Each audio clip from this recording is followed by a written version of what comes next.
Nous allons explorer un sujet fascinant et essentiel pour notre bien-être, les signes de stagnation de l'énergie du foie selon la médecine traditionnelle chinoise. Si vous vous sentez souvent stressé, irritable, que vous avez des problèmes de digestion, alors cette vidéo est faite pour vous. Restez bien jusqu'au bout, je vous donnerai quelques pistes pour améliorer ces manifestations.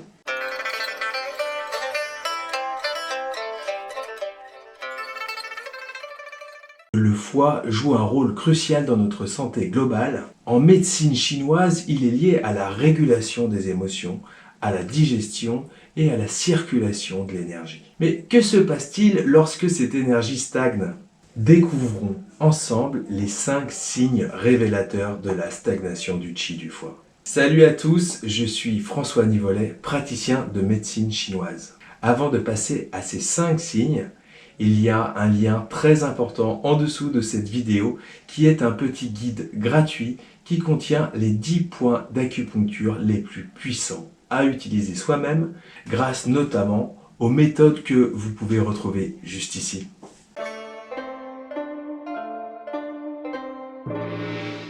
La médecine chinoise possède des termes un peu étranges comme la déficience de l'énergie de la rate, le vide du yang du rein ou encore la stagnation du qi du foie. Ce sont ce que l'on appelle les syndromes. Ils représentent le terrain de la personne. Ce ne sont pas des maladies au sens occidental du terme. Le point fort de la médecine chinoise, c'est qu'elle cherche toujours à traiter la racine plutôt que le symptôme, que l'on peut appeler les branches. Il est fondamental de comprendre ces syndromes car ils décrivent des modèles qui ont été observés depuis des milliers d'années. Quand on parle de stagnation du qi du foie, cela ne veut pas nécessairement dire que vous avez un problème au foie dans le sens de la médecine conventionnelle.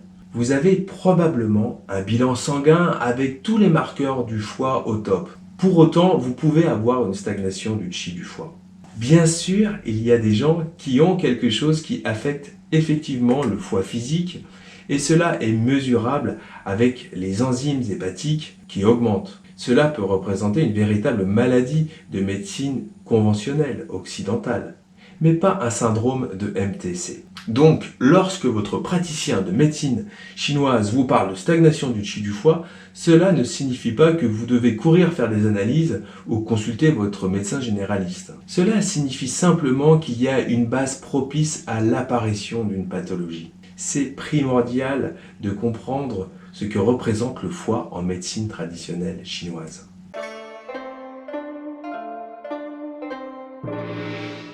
Selon les 5 éléments, le foie est associé au vent.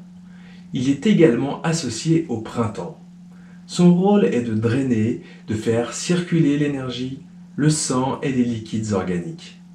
Il veille à la libre circulation dans le corps. Par ailleurs, il conserve le sang. Les yeux sont les orifices du foie. Ils contrôlent les tendons. Le sang étant conservé par le foie, les troubles de la menstruation ont une certaine relation avec le foie. Le foie, par son méridien, est en relation avec la vésicule biliaire. Par ailleurs, dans la théorie des 5 éléments, les reins sont la mère du foie. Donc, si le foie est en déficience, le traitement passera aussi par celui des reins. Le blocage de l'énergie du foie est un trouble au niveau de la fonction de drainage et de dispersion du foie. Comprendre les causes de stagnation de l'énergie du foie est un élément clé pour avoir une vision globale de ce syndrome.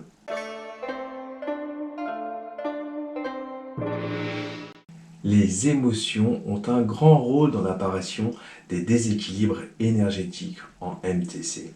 La rancune, le ressentiment, la colère réprimée et intériorisée depuis longtemps, une forte excitation psychique subite, une insuffisance du sang qui ne peut plus nourrir le foie, une insuffisance provenant d'autres maladies. Une fois installé, le blocage de l'énergie du foie entraîne à son tour des perturbations émotionnelles. C'est un cercle vicieux. C'est pourquoi il est vraiment crucial de savoir reconnaître rapidement ces signes.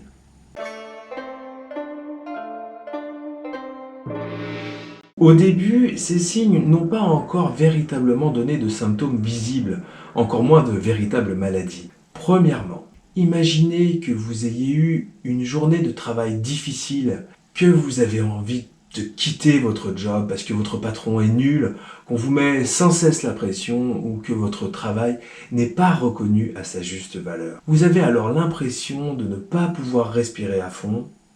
Vous sentez une sorte de zone sous pression sous vos côtes, une sensation de plénitude, peut-être une petite céphalée de tension qui arrive. L'un des tout premiers signes est une sensation d'étouffement émotionnel ou de lourdeur dans la poitrine, souvent appelée oppression thoracique. Vous pouvez ressentir une agitation ou une sensation de blocage, comme si les choses ne se déroulaient pas aussi bien qu'elles le devraient. On peut aussi parler de douleurs des hypocondres ou de douleurs erratiques, c'est-à-dire qui se déplacent. Le deuxième signe est la digestion. Vous ressentez comme une distension épigastrique et abdominale, un peu comme une indigestion. Vous ressentez comme un reflux avec des éructations, quelquefois de la douleur abdominale. Vous avez beaucoup de gaz et parfois des selles variables, c'est-à-dire avec des alternances de selles molles et de selles dures, parfois même dans la même selle. Enfin, vous pouvez quelquefois souffrir de diarrhée. Ces problèmes de digestion peuvent aller dans certains cas jusqu'à des vomissements, des nausées, des régurgitations acides et une perte d'appétit. Le troisième signe concerne les femmes et le cycle menstruel, avec l'apparition d'une sensibilité exacerbée de la poitrine, des règles irrégulières, un syndrome prémenstruel. Tous ces éléments peuvent être des indicateurs que quelque chose ne se passe pas très bien avec le foie du point de vue de la médecine chinoise. C'est malheureusement très courant, car comme nous l'avons vu, le foie conserve le sang.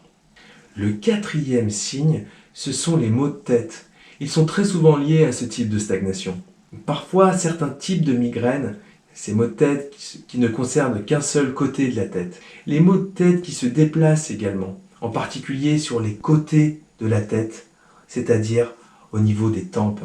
Enfin, le cinquième et dernier signe de stagnation de l'énergie du foie est une autre catégorie de sensations. C'est cette boule dans la gorge, parfois appelée boule hystérique ou noyau de prune.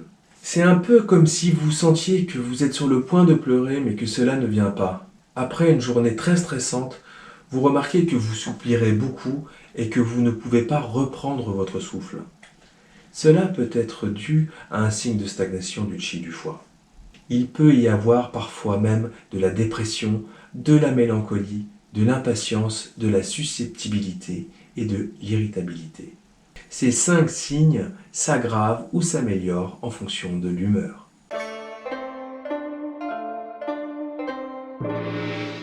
Ces signaux ne sont pas toujours mesurables du point de vue de la médecine conventionnelle, mais s'ils durent dans le temps, ils pourraient se transformer en véritable pathologie. Que ce soit les journées stressantes, les dérèglements du cycle menstruel, de l'irritabilité et des soupirs, une oppression thoracique, des maux de tête, il est utile d'y prêter attention. Bien sûr, on ne peut pas toujours quitter son job ou éviter les situations ou des personnes stressantes, mais il est important de pouvoir déjà reconnaître ces signes. Lorsque vous les ressentez, vous pourriez tout simplement aller faire du sport, vous amuser un peu ou faire du qigong par exemple. Après une bonne nuit de sommeil, tout rentrera probablement dans l'ordre. L'acupuncture et la pharmacopée chinoise peuvent bien sûr vous aider à refaire circuler l'énergie du foie, surtout quand ces symptômes se sont installés. N'oubliez pas que la santé en MTC, c'est lorsqu'il y a suffisamment d'énergie dans le corps et qu'elle circule librement. Laisser une stagnation s'installer, c'est prendre le risque de voir apparaître une pathologie dans 6 mois ou 1 an. Alors, il vaut mieux l'étouffer dans l'œuf. Voilà, vous connaissez maintenant les signes de la stagnation de l'énergie du foie. Prenez soin de vous et de votre foie énergétique, car votre bien-être global en dépend. Dites-nous en commentaire si vous avez déjà ressenti l'un de ces signes, et lequel. Pensez-vous pouvoir y remédier et par quelle approche? N'oubliez pas de liker, de vous abonner et de partager vos expériences en commentaire. À très bientôt pour d'autres conseils de santé en médecine traditionnelle chinoise.